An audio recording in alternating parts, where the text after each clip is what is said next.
The 2004 East Indian Ocean tsunami was the worst natural disaster in my lifetime, and I decided to go and see how I could help.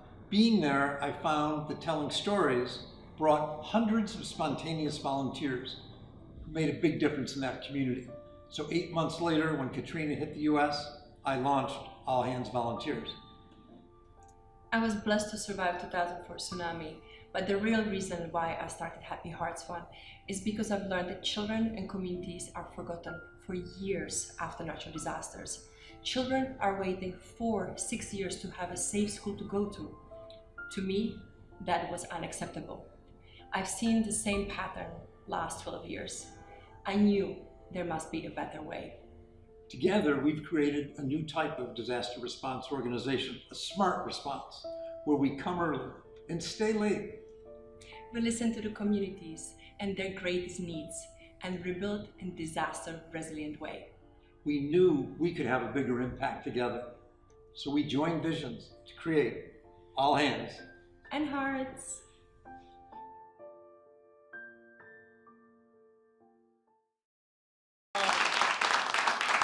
Petra, thanks so much for being here. Thank you so much for having me. Of course, it's extremely important what we're talking about. Tell me about All Hands and Hearts Smart Response. I know we just saw a little video of it, but how you and the CEO of All Hands Volunteer, David Campbell, sort of got together and what exactly this is.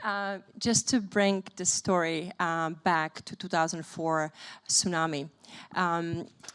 We probably will go into it a little bit in depth, but I was blessed to survive 2004 tsunami, where over 230,000 people lost lives, millions impacted, and that experience has opened my eyes in many, many ways. One of them, I had my pelvis broken and my partner passed away, but I still consider myself extremely lucky. And the reason why, because I had a home to go to, I had parents to go to. And so many people, if in India, in Sri Lanka, Indonesia, Thailand, they lost everything. Their homes, their livelihoods, schools, their loved ones. So when I went back to Thailand, I wanted to see, number one, what is the biggest need? And number two, what I can do to have a biggest impact. And I started talking to community members and visited temporary schools, temporary shelters and hospitals, and start learning when first responders leave, children and families are forgotten. And I've started learning that this pattern happens over and over after many natural disasters. And to me, learning that children have to wait 4 years or 6 years to have a school to go to, and it's not even necessarily a safe school to go to, a school to go to me, that was unacceptable. So I was so moved. So I wanted to have the biggest impact. And because of school are the center of community, they are the symbol of future and hope. By rebuilding school, you help actually many families, because many families send their children to school. So we decided to focus on rebuilding disaster-resilient schools in areas impacted by natural disaster with Happy Hearts Fund. And actually, David Campbell, the founder of All Hands Volunteers, was so moved by 2004 tsunami, which was the biggest natural disaster in our lifetime. And he was at a time in a corporation, internet company, and reading all the news, and he read that their hotels are destroyed, but there's still internet. And he's like, I know I can connect those who need the help and who can help. So he flew to Thailand and was telling the stories, and people were sort of knocking on the door and wanting to volunteer with their hands. And that's how he started All Hands Volunteers. So the story of All Hands Volunteers and Happy Hearts Fund goes back to 2004, and we have been joined by the hip in sort of not physically but emotionally, and with our goals, but with our missions. And we met with David after the Pisco earthquake in Peru, which was in July 2007, and we actually went there in January 2008. We met briefly, but then started to work together in Nepal. And you may remember there was a devastating earthquake in April 2015. More than 8,000 schools have been destroyed. The communities where we are working, actually, about 90% of them completely leveled. 90%. And we started to work together and loved working together, just the efficiency and speed, how we've been able to actually respond to very challenging earthquake in a very challenging environment and country. And usually children wait, as I mentioned, 4 years, 6 years, and we've been able to rebuild the first disaster resilient school together in year and a half in a very challenging environments where every school is about 4 or 5 hours from Kathmandu. You have to drive like this for 4 or 5 hours, and then last 45 minutes is serious incline. So you know, even for trucks to get there with the equipment is very challenging. Now, we saw that we were very fast, and then we went to Peru together, and the first school which we have rebuilt after flooding, which happened this March, was in 7 months. And that's from all the paperwork and everything. The actual construction was 3 months, but getting everything done in 7 months. We were the first school being open in the whole region. Rebuilt and open. We actually have a clip that you gave us to show of a school in Peru. It's wonderful. It's a little homemade video of you walking around, some selfie video. Let's take a look at that clip. Future generation with more opportunity, empowerment, and hope. Can you show me your school? Can you show me the classroom? Yes? Okay, poder? Okay. Wow. How beautiful. So much light. Unbelievable that you guys were able to build that. So that school was built in, yes, thank you. You said that school was built in seven months? Actually, 3 months. 3 months. 3 months, but from the day of the disaster to actually opening the school was 7 months. And as you know, after disaster, there's like, in this case, flooding. For several weeks, it's very hard to build anything. You're just in emergency mode. So, and then you have to work on the permissions and working with the government and all that. So, from the disaster, which happened end of March, to opening was to finishing the school was 7 months, and then we flew in with David on Friday, last Friday. What's today? Today is Tuesday. Yeah, last Friday. I had no idea either. Last Friday, we opened the school, and this school which you saw, it's first of all, it's disaster-proof, so proof against flooding and earthquakes and hurricanes. And it looks amazing, as you could see, architecturally. Lots of light, airflow, and the colors were chosen by community. And all this has been done with volunteers. Volunteers built this with experts, architects, and I must applaud the architect on this one because it's so beautiful. And together, the volunteers work together with the community. On this particular school, there were volunteers from 24 different countries. Coming together, working side by side with the community, and rebuilding this beautiful school, which will serve this and future generations. And it was amazing to feel the love, because the volunteers, they live together with the communities and they get very much immersed. And community members are volunteering as well and taking care of the volunteers. So it's a beautiful way, not just how to be impactful and efficient, but also that sense of togetherness. It was just so special. Now, you said that All Hands and Happy Hearts always had sort of co-aligned missions, yes. But what are they doing exactly together? How do these two groups sort of come together? What exactly does that do? Yes. So as you can see, our smart response is something what we are focusing on, and the smart response is to be able to, in effective and efficient way, respond to the immediate needs, but also the long-term needs after natural disasters, to communities who suffered so much, and through using the volunteer power, the volunteers from all over the world coming and helping together with community. And what I mean by immediate response, but also long-term response, is that for the immediate response, what is needed is debris removal, mucking and gutting, mold removal, and then it goes into rebuilding of schools and homes in disaster-resilient way. So, in short, we come early and we stay long.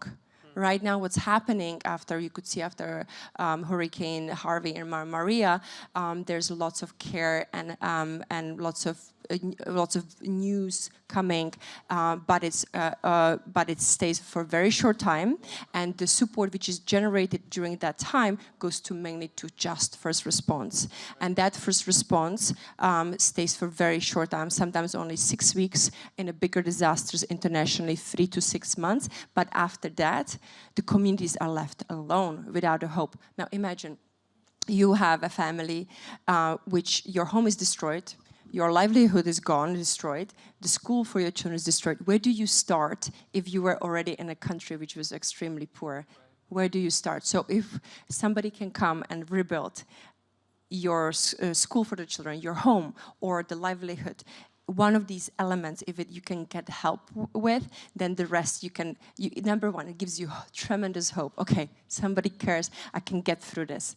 And then it's at least one big thing out of your shoulders. So that's what we do. We come in early and we stay long. So for example, after Hurricane Harvey, which everybody has been very touched by, we were monitoring hurricane coming in, and as soon as the search and rescue finished, we were there in areas the most impacted and most needed, and made a commitment. Search and rescue is what you generally refer to as first response, right? Yes. Yeah. For search and rescue is more looking for those who are stuck. So we don't do search and rescue. We let search and rescue do their life-saving job. As soon as they are finished, we come in. It's 2 days later, 3 days later. So, but they are watching and at the same time analyzing which areas were hit the most, and then go to those areas, and especially not just which areas were hit most, but which are also getting forgotten. That there is a network of which we tap into and understanding who's going where, which organizations are going where. Now in Houston, we made commitment to stay 2 years minimum. The same after Hurricane Irma and Maria, we were day one in St. Thomas. 2 days later, our team had to evacuate because Hurricane Maria was coming, came back right after, and again made commitment to stay 2 years. And I know that everybody has been very aware about what's happening in Puerto Rico. Now Puerto Rico and St. Thomas are in the same situation in a sense. St. Thomas has been hit as bad as Puerto Rico, but nobody talks about St. Thomas.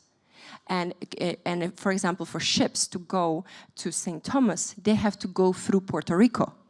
So now imagine that bottleneck for all the small islands. The challenge in Puerto Rico is a huge island with a huge population, so it's extremely challenging and they need lots of help.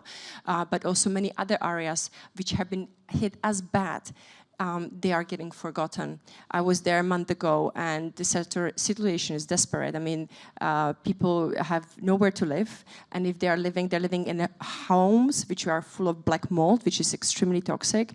The power lines are completely collapsed. It will take 6 to 12 months. So very similar situation to Puerto Rico. But what we did, we were there right away and made long-term commitment, so the community knows we will be there to help them for next 6 months, 1 year, 2 years. Is it difficult to get volunteers months after a disaster has happened? Say like we're just coming off of a number of disasters right now, so I'd imagine people are still really feeling it and volunteering. But in a couple months, say January, if there isn't anything in the news about it, do you find difficulty getting new volunteers? Yes, and so after Hurricane Harvey, Day 3, All Hands volunteers, that was before we merged together, had 3,500 volunteers signing up to help, which was amazing.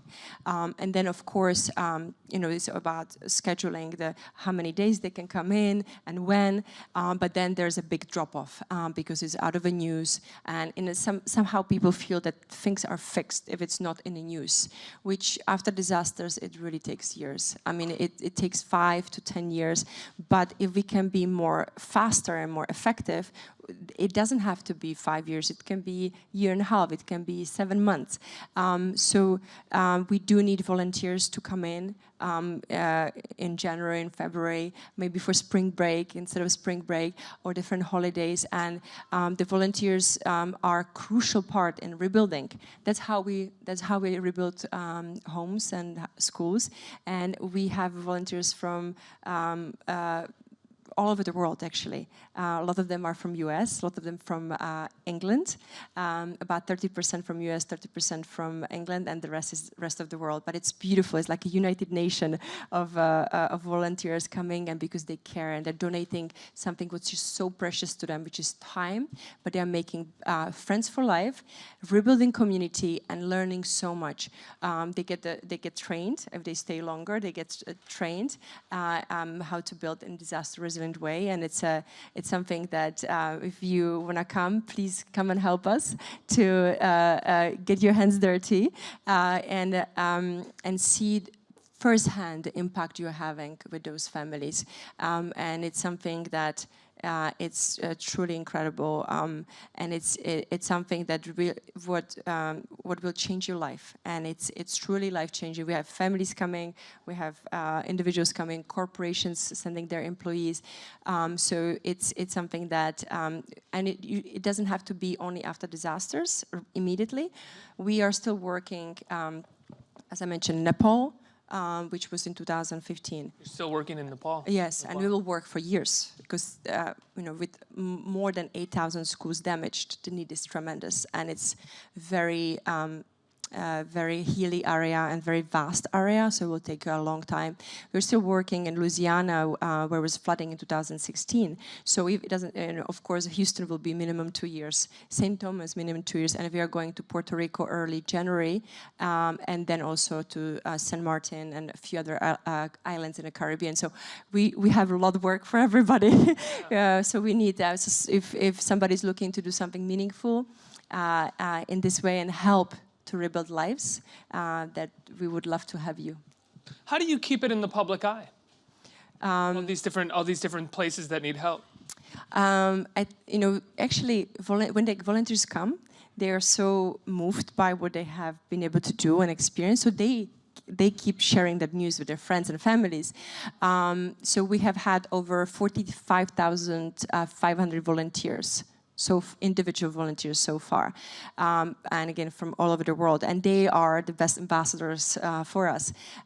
But also news like which we are just sharing today, about doing interviews and sharing what we are doing, what we have done, and what needs to be done.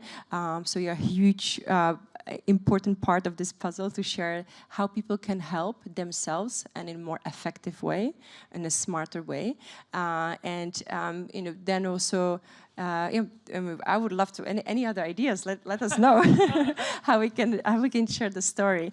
I'm curious. So after you survive the tsunami, Yes. And you go back and you realize that you want to set up a fund to help to rebuild schools, homes, did you have a moment where you saw a success for the first time and realized that you were right and this is incredibly important and satisfying for you? Just a truly rewarding moment that made you feel wonderful about what you were doing? Oh, the first big goal was to build a school, I have, coming from fashion, I have never worked in this field. So we were talking to contractors. It was a friend of mine and me, two girls just being passionate to help. And doing everything, from talking to contractors to creating brochures, taking pictures, writing everything, and talking to donors, and the whole thing. And we were able to, the opening of the first school was incredibly rewarding. That was like a huge goal. To me, it was like humongous. And on Friday, we opened our 171st school in 10 countries. So to me, I would never imagine that we will be able to do so much. But sadly, there's so much need. And unfortunately, there's also lots of care from many caring hearts. But that was the first moment where I was like, it can actually work when you just put your heart and mind to it and you just are so dedicated and keep asking questions and keep learning and always learning from the best. When I started the Happy Hearts Fund, I was always looking at the best of the best, such as Robin Hood Foundation, which is doing unbelievable work, and learning from them how they're doing what they're doing, how they're able to be so impactful and efficient. So I always learn from the best, so to speed up the learning curve. You know, here we are. This is a new chapter for us, taking it for both organizations, taking it to the next level. And the reason why mergers in philanthropy don't really happen, and it should happen, to be honest. There are, in US only, there are 1.5 million charities, and usually they don't work. They don't talk to each other much. They don't. Sometimes they collaborate, but usually it's very hard to collaborate. We should collaborate together because everybody has different strengths and weaknesses, and together we can create impact faster and better. So. Happy Hearts, since inception, we've been working with lots of NGOs and corporations, always because I call them smart partnerships, because there's a power in, if you have the same value, same goal, you can do a lot more together. And I feel that there needs to be more collaboration between NGOs. And because David had the same, David and All Hands Volunteers have the same DNA, the same passion. We are there to help communities, and we will do anything to give them help faster and better, because to me, right now, seriously, they are waiting for all these years unnecessarily. They don't have to wait for so many years, and it upsets me. It really upsets me, and that's why anything we can do to make it, to make them wait less, so it's not going to disappear, but instead of 4 or 6 years, maybe they wait a year or 2.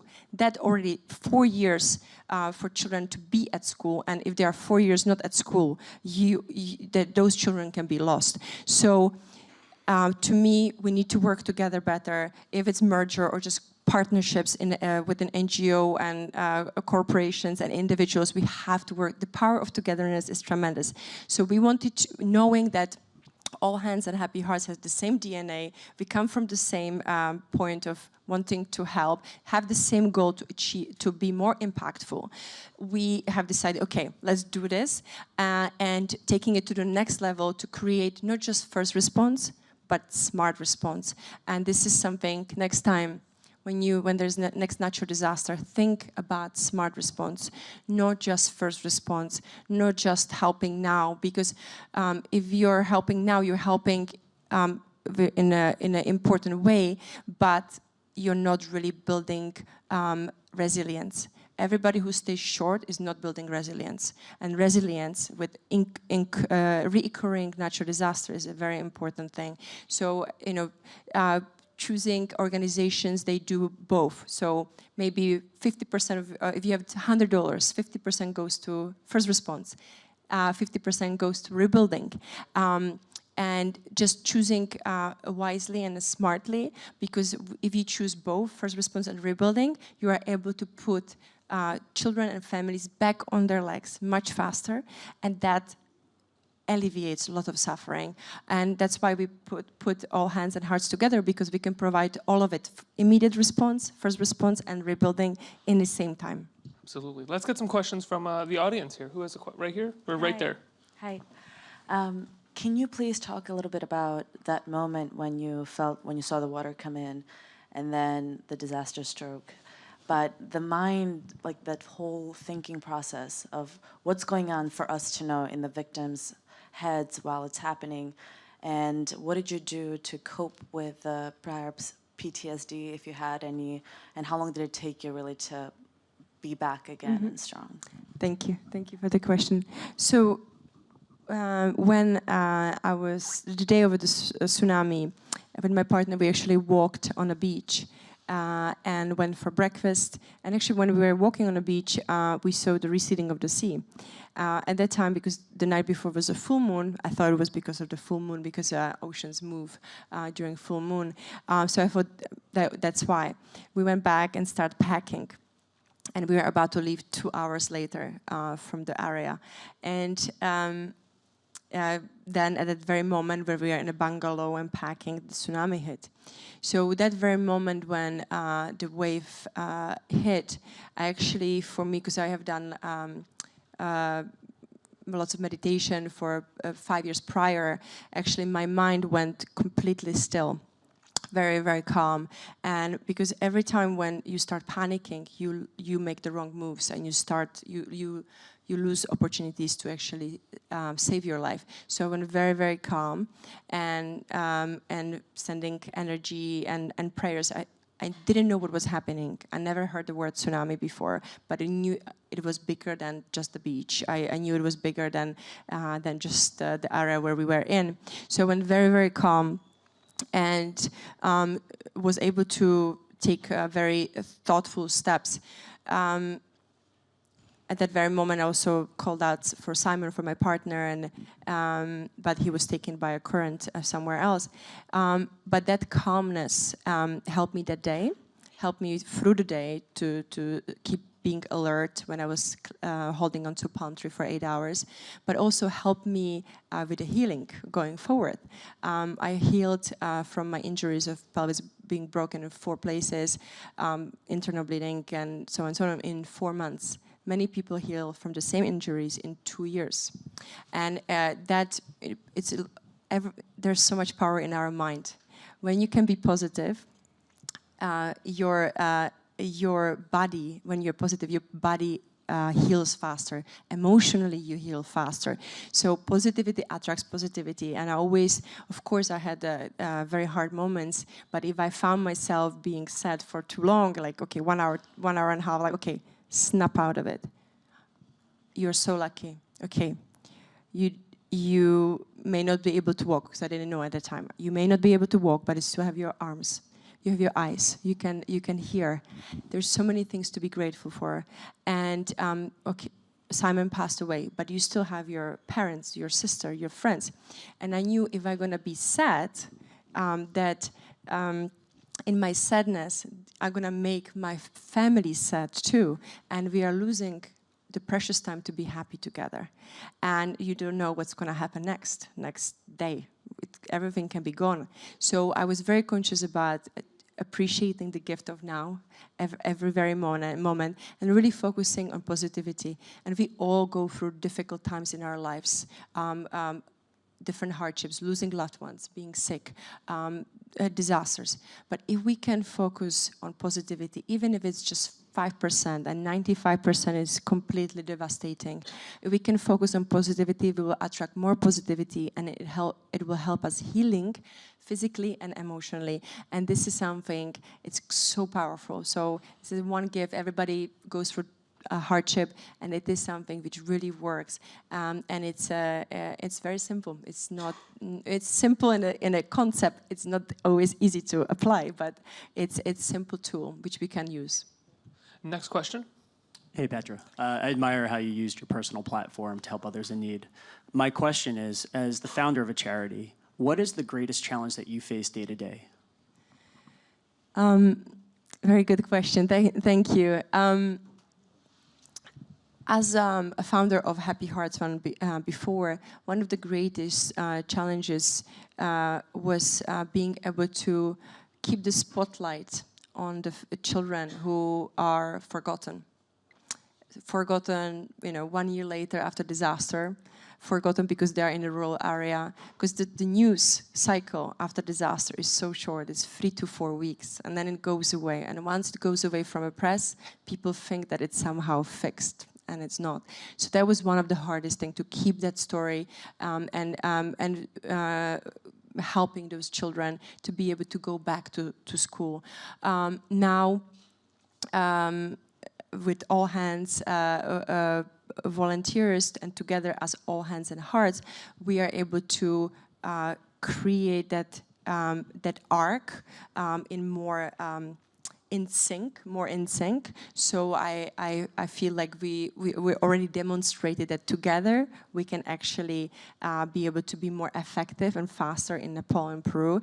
And going forward, we will be able to scale the model of being fast and making sure children are not forgotten. But I think this is something, still. It's something fresh. It's not, people don't know. It's still not, there's not enough education how long it takes after natural disasters. Did you know that there are children forgotten 4 years later, 6 years later. It's something there's not enough education, and therefore it's still hard to do it. But now I know with All Hands and Hearts we will be able to help those children faster. So that makes me happy. It's still going to be a challenge, but less of a challenge. But to me, what is challenging is if you have 2 schools and they were both destroyed, 300, 400 students in each, and you have limited funding, and you have to decide. And they are both in the same situation. How do you make this decision? You are not just for these children, but for the future generations, and it's a very hard decision to make. So more support we can have for the long term. For rebuilding, more children and therefore families we can impact. And this is something, it's challenging because it's something that breaks your heart every time when you have to make decisions like this. I think we have time for one more question. You, Hi, sir. Petra. So has it been hard to balance your career and your personal life with while working with the foundation? Thank you. Thank you for the question. Yes, the short answer is very, very hard because it's really, about 80% of my time is on the foundation every single day, and even if I'm working in my fashion arena, I'm still working on my phone over, making sure I'm speaking with supporters and organizing the logistics of the next school and all that. So it's been not easy and to create the balance, but I'm so passionate about making sure that we can alleviate that suffering, that unnecessary suffering, so it keeps me going. I don't get much sleep, but it's so important and to help those communities, because they don't have a voice. They are not heard at all. Only when you go there and hear them and their stories. So I feel responsibility to be their voice. And the same, I know David feels a responsibility to be their voice for these communities. So the personal balance is not there, but we love what we are doing, both of us. David is so passionate. He's like me, an incredibly passionate human being, so devoted. To the communities and to the volunteers as well. So our passion drives us forward, makes us go over and beyond, and they're not really proper weekends for us or anything like that, but we love what we do, and we can see physically that it's making a difference, and we get inspired by volunteers. They come in and they say, "You have changed my life," and communities come and we can see their lives being changed and transformed in so many ways, from economies being rebuilt, from children being able to, it's interesting, you open a school and children are still a little bit closed down because they go for trauma. They see things no children should see. And they go, and then you come back 2 years later to the same school and children are full of life, and because they have safe school, sense of normalcy and love from their teachers, and that just makes them stronger. And it's just so beautiful to give tools to people to be empowered, and a school is a tool, home is a tool, and then they can empower and flourish. And so the personal balance hopefully will come at some point. But I love what I do. I know David loves what we do, and we love to do it with others because we are not alone. We are there with all the team members of ours, all the staff, all the volunteers, and together, each of us, we are an important piece of a puzzle, and we can make a more beautiful picture of this world. So I invite you to join us, and I will invite you, Ricky, as well. I've heard that you want to volunteer with us. Yes, I would. All right. This is for me? Yes, that's for you. All right. So you can proudly say that you are a volunteer. Thank You you. can come to Houston, St. Thomas, Peru, Nepal, Louisiana. Okay, let's do it. I'll do it. But other people outside of me, because Yes. I can just ask you to do it, to sign me up. For people to sign up, they can go to allhandsandhearts.com, right? .org. .org, excuse me. No, no problem. Allhandsandhearts.org. And then so the site there for the moment is, we're just building it because we are so fresh. We are hot off the press with All Hands and Hearts. So the site is there.